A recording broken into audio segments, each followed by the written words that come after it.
প্রথমে মুঠোফোনে ডেকে নিয়ে তুলে নেওয়ার চেষ্টা, তারপরে ধরে ব্যাপক মারধর।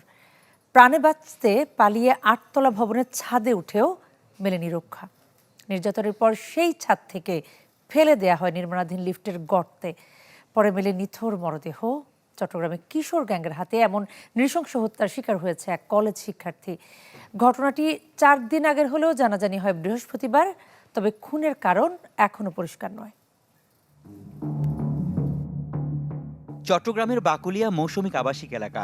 12 এপ্রিল বেলা 3:55। একটি ভিডিওতে দেখা যায় কলেজ শিক্ষার্থী আশফাক কবির সাজিদকে মারধর করে ব্যাটারি রিকশায় তুলে নেওয়ার চেষ্টা করে আইমান, অনিক, রিয়াদ সহ স্থানীয় কয়েকজন বখাটে। তার 15 মিনিট পর অপর একটি ভিডিওতে দেখা যায় এলাকার একটি গলিতে দৌড়ে পালাতে থাকে সাজিদ। বখাটেদের হাত থেকে প্রাণে বাঁচতে আমিন অ্যান্ড হাসান মেনশন নামে একটি ভবনে লুকিয়ে পড়ে সে। কিন্তু সেখানেও শেষ রক্ষা হয়নি। চোর আখ্যা দিয়ে ভবনে ঢুকে নির্মমভাবে পেটাতে থাকে তারা। এক পর্যায়ে 8তলার ছাদ থেকে ভবনের নির্মাণাধীন লিফটে নিচে ফেলে দেয় দুর্বৃত্তরা। পরে সেখান থেকে উদ্ধার করা হয় তার মরদেহ। ঘটনার 5 দিন পরেও রক্তের দাগ লেগে আছে লিফটের সামনে। এই ঘটনায় আতঙ্কিত ভবনটির বাসিন্দারাও।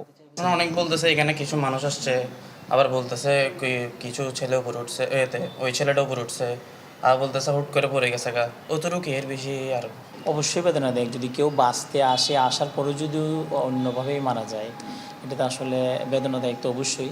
আমরা তো এক্সপেক্ট করিনি এরকম একটা বিল্ডিংয়ে হঠাৎ এরকম একটা ঘটনা ঘটে যাবে। স্থানীয়রা জানান খুনে জড়িতরা এলাকায় একটি কিশোর গ্যাংয়ের সদস্য।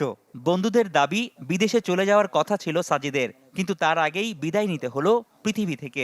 আমার দেখা মতো ও একটা ভালো ছেলে। আমি কখনো দেখি নাই যে ও কারোর সাথে ঝামেলায় জড়াইছে। আমরা কতগুলো ছবি তুলি, তোদের সাথে তো আর দেখা হবে না। আমি বাইরে চলে যাব, এখানে আসতে পারি কিনা তো জানি না। ওকে ডেকে নিয়ে পরিকল্পিতভাবে হত্যা করা হয়েছে।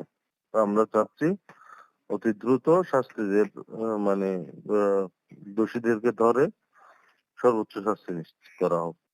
এই ঘটনায় ভবনের দারোয়ান সহ 4 জন গ্রেপ্তার হয়েছে।